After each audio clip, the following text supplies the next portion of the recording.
नाभि की समस्या, नाभि की समस्या क्या है? ये जो पार्ट है ये नाभि है, ये हमारे शरीर का आधार है। इस आधार में हमने ये ध्यान करना है क्योंकि नाभि से अगर हम शरीर की दूरी देखें, यानी कि यहाँ से अगर मैं शरीर के सिर की दूरी देखूं और यहाँ से मैं शरीर के पैर की दूरी देखूं तो नाभि से लगभग पूरे शरीर का बीचों बीच माना जाता है। दूसरा, नाभि से सभी ऑर्गन्स बिल्कुल सेंटर में माने जाते हैं, यानी कि सभी सेंटर में अपने आप अपना काम कर रहे होंगे। सब ऑर्गन्स अपने, नाभि अगर सेट है तो नाभि जब भी हिलेगी, नाभि अगर दाएं हिलेगी, बाएं हिलेगी, ऊपर जाएगी, नीचे जाएगी, तो ऑर्गन्स को भी खींचेगी। जैसे मैंने आपको बताया था कि पेरिटोनियम एक लेयर है, वो ऑर्गन्स को कवर करती है। पेरिटोनियम का मतलब हो गया, जैसे आप बाजार जाते हैं और बाजार जाते समय पर आप भिंडी खरीदते हैं, आलू खरीदते हैं, टमाटर खरीदते हैं, बहुत सारी सब्जियां अलग अलग खरीदते हैं, तो वो क्या करते हैं, एक एक थैली में एक एक सब्जी रख देते हैं। फिर हम उससे दुकानदार से कहते हैं एक बड़ी थैली में सारी सब्जियां रख दो, कहते हैं ना, तो वो दुकानदार क्या करता है, एक बड़ी थैली में सारी सब्जियां रख देता है। तो ये सभी सब्जियों की अपनी अपनी थैली है, हम घर जाते हैं सभी थैलियों को निकाल के रख देते हैं, तो ये उनकी अपनी थैली हो गई, अपनी कवरिंग हो गई। और सभी थैली, पूरे सभी सब्जियों को एक कवरिंग दे दी पूरी बड़ी थैली ने। ऐसे हुआ, अगर मैं एक बड़ी थैली को उठाकर ऐसे घुमाऊं और फेंक दूं तो सारी सब्जियां जाएंगी ना, एक सब्जी थोड़ी जाएगी। अगर मैं इस बड़ी सब्जी को उठाकर ऊपर फेंकूं तो सभी सब्जियां जा रही ना, क्योंकि एक बड़ी थैली उसको कवर कर रही है और उसी पे हम काम कर रहे हैं। तो नाभि क्या है, सभी ऑर्गन्स को सेंटर में लेकर रहती है। नाभि हमारे शरीर का आधार है, ये तो हम कहते हैं। नाभि सभी ऑर्गन्स का आधार है, नाभि सभी ऑर्गन से जुड़ी हुई है। तो नाभि जब ऊपर खिसकेगी तो क्या होगा, नाभि ऐसे है और नाभि ऊपर खिसकी तो क्या होगा, यहाँ खिंचाव पड़ेगा और यहाँ लूज हो जाएगा, पार्ट होगा ना भाई। यहाँ से नाभि ऊपर की तरफ आई तो नीचे के ऑर्गन्स पे तो खिंचाव पड़ेगा और यहाँ ये लूज हो जाएगा। तो खिंचाव पड़ने पर दर्द होगा, अगर मेरा हाथ कोई खींचे तो जहाँ खिंचाव पड़ेगा दर्द होगा ना, है ना। और यहाँ ये लूज हो गया, यहाँ दर्द नहीं होगा, लेकिन यहाँ के मसल्स लूज हो जाएंगे। मेरी बात समझ रहे हैं, कॉन्सेप्ट अगर ये कॉन्सेप्ट समझ आ गया तो आपको नाभि का खिसकने का कॉन्सेप्ट समझ आ जाएगा।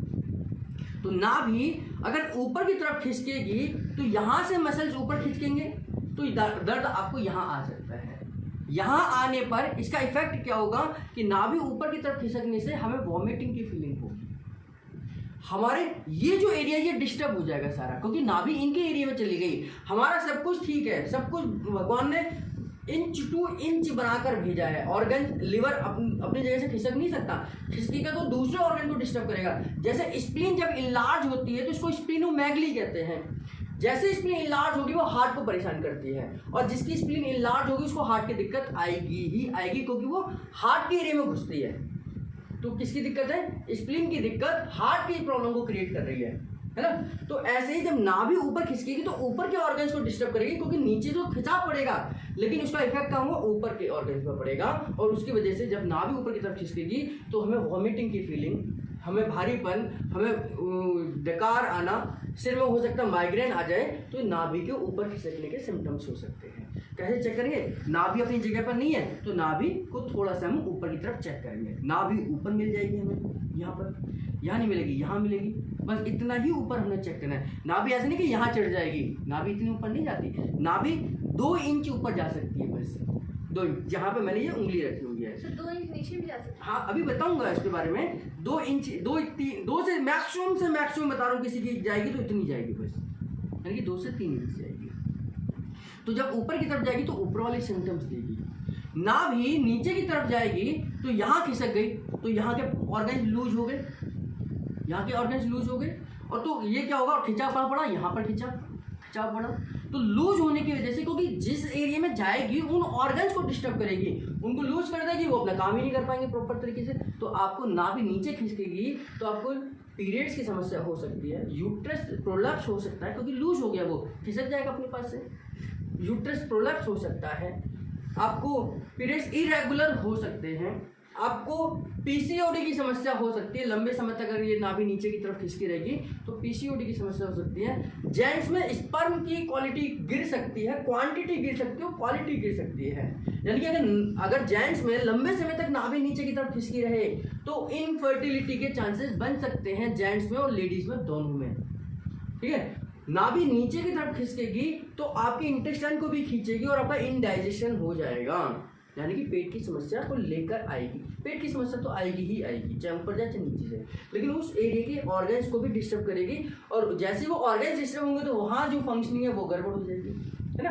अब इसी प्रकार से नाभि यहाँ से राइट में जाएगी, यानी कि इतने एरिया में जाएगी, तो यहाँ कौन से ऑर्गन है, लिवर है, यहाँ गॉल ब्लैडर है, यहाँ और भी इंटेस्टाइन होंगे, हमने बताया था असेंडिंग कोलोन है, तो यहाँ के ऑर्गन्स में दिक्कत हो जाएगी और आपको क्या हो सकता है, लूज मोशन हो सकते हैं। तो जैसी तक इसकी तो ये लूज हो गए, ये पार्ट लूज होगा तो इनकी मूवमेंट बढ़ेगी तो यहाँ पर लूज मोशन होने के चांसेस हैं। आपको इस एरिया में दर्द आ जाएगा, लिवर में दर्द आ जाएगा, और यहाँ के एरिया में इन्फ्लामेशन हो सकती है, तो यहाँ दर्द आ जाएगा आपको, तो यहाँ के प्रॉब्लम्स। नाभि इधर की तरफ खिसकेगी तो यहाँ क्या है, यहाँ कॉन्स्टिपेशन हो जाएगा आपको, क्योंकि यहाँ इधर खिसकेगी तो यहाँ की मसल को लूज कर देगी, और लूज करेगी तो यहाँ कॉन्स्टिपेशन हो सकता है, आपको और दूसरी समस्याएं हो सकती है, यहाँ दर्द हो सकता है, इस तरीके से ये दिक्कत आएगी। नाभि ऊपर नीचे दाएं बाएं ही खिसकेगी, बहुत ज़्यादा तिरछा नहीं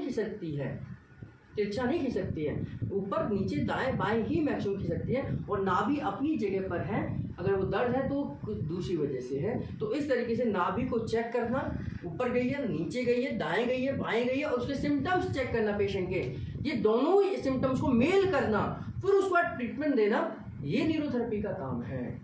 और जिन लोगों की नाभि खिसकती है उन लोगों की बॉडी का नेचर एसिडिक होता है, क्योंकि लूज है, नाभि जब भी खिसकेगी तो लूज करेगी ना, तो लूज जो मसल्स है वो एसिडिक नेचर है। जब भी हम एसिड डालेंगे, कहीं पर भी एसिड डालेंगे, वो उस एरिया को लूज कर देगा, मुलायम कर देगा, तो एसिडिक नेचर के लोगों की ही नाभि ज़्यादा खिसकती है। तो नाभि को सेट तो करना ही करना है, दूसरा हमने उसकी बॉडी के नेचर को ठीक करना है। बॉडी के नेचर को ठीक करेंगे तब जाकर आपकी नाभि परमानेंट ठीक होगी। ज़्यादातर लोग क्या नाभि तो ठीक करा लेते हैं, लेकिन बॉडी के नेचर को ठीक नहीं कराते। तो जब तक बॉडी के नेचर पे काम नहीं करेंगे, चाहे वो डाइट हो, एक्सरसाइज हो, न्यूरोथेरेपी का ट्रीटमेंट हो, तब तक नाभि आपकी परमानेंट ठीक नहीं होगी। तो हमें नाभि तो सही करनी है, साथ में उसके नेचर पर भी काम करना है।